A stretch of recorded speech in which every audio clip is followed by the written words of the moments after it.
Hello, my name is Kayla Kennedy, and welcome to my audio story, Mental Health in College. It Doesn't Feel Important, the PWI experience.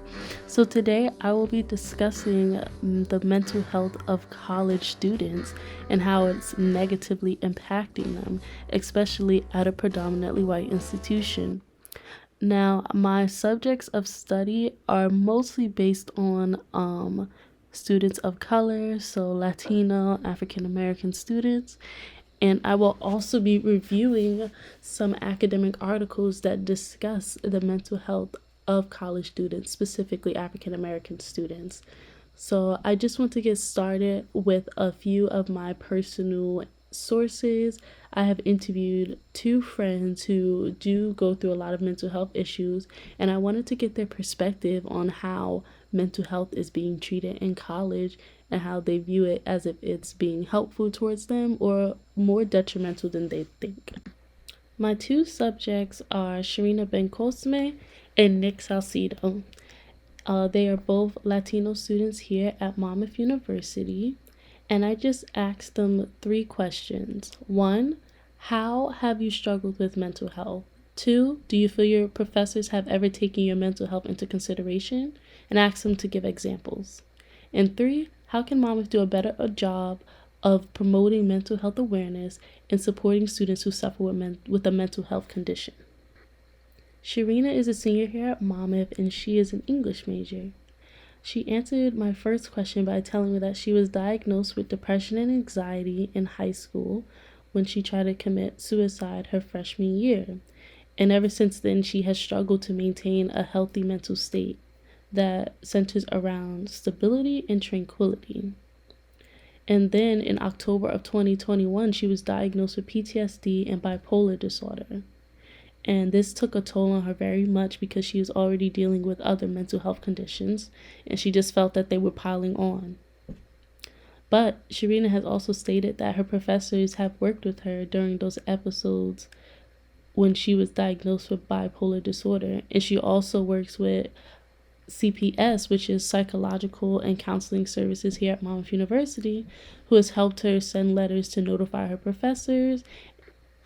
When I asked what Monmouth could do better, she basically said that Psychological and Counseling Services has helped save her life plenty of times and that she recommends it to students who are struggling with mental health.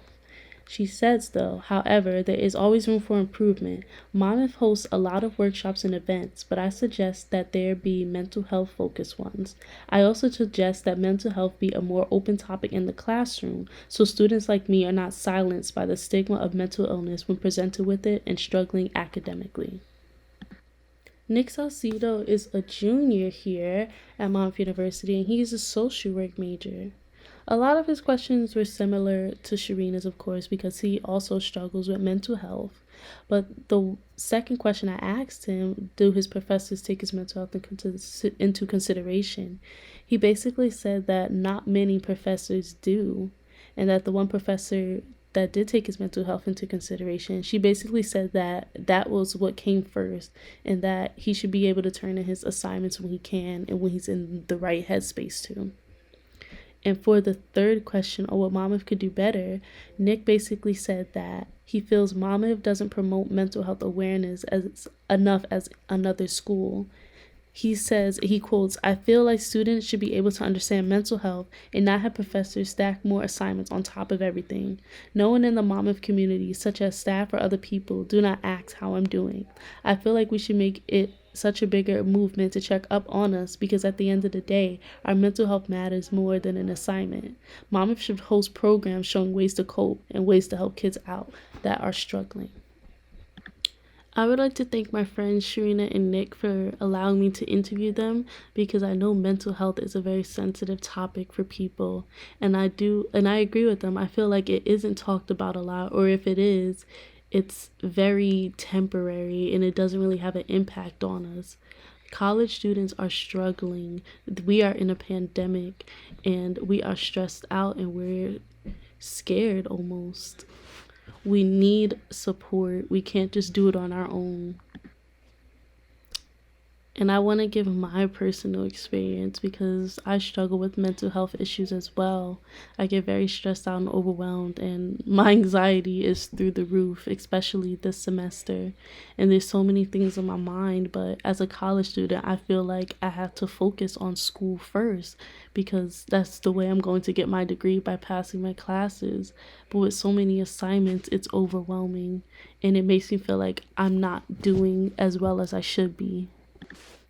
Studies have even shown that being in this pandemic as a college student has raised anxiety and depression levels. College students are struggling, and they also don't feel like they're getting support from their professors because professors feel like it's not their job to discuss mental health with their students or help students who are struggling with mental health. And no disrespect, but just because you're our professor does not mean it should be academics all the time. If you see a student is struggling with something in their personal life, try to help them out. Maybe, realize these assignments are, they're time consuming, and they're also very stressful because they might have a deadline, or they just be very strenuous and lengthy. That might not be good for someone who has anxiety levels and is afraid that their paper isn't good enough to turn in. Someone who's struggling with depression because something's happening at home, but since they're at school, they have to be in school mode.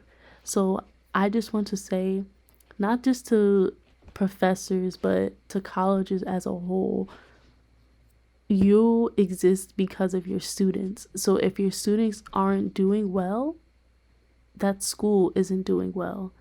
Colleges should have the initiative to check up on their students, make sure they're doing all right. Mental health is still seen as something that is tiny or temporary. It's not. It can stay with you for the rest of your life, your whole life. So if you know there are students out there struggling with mental health, make them a priority. Some students are even afraid to admit that they have mental health issues because they're afraid they're going to be judged. Colleges should have an inclusive community, an inclusive and representative community that advocates for mental health, letting students know that it's okay to have a mental health issue and it's okay to lean on someone, have that support, because you need it at the end of the day. And I just want to say that everyone who is struggling with mental health out there is help, there is support. Even if it's not at your school, it has to be somewhere around you. And I hope you find it. And I just want to thank you for listening to this audio story because I feel like it's not talked about enough. Thank you.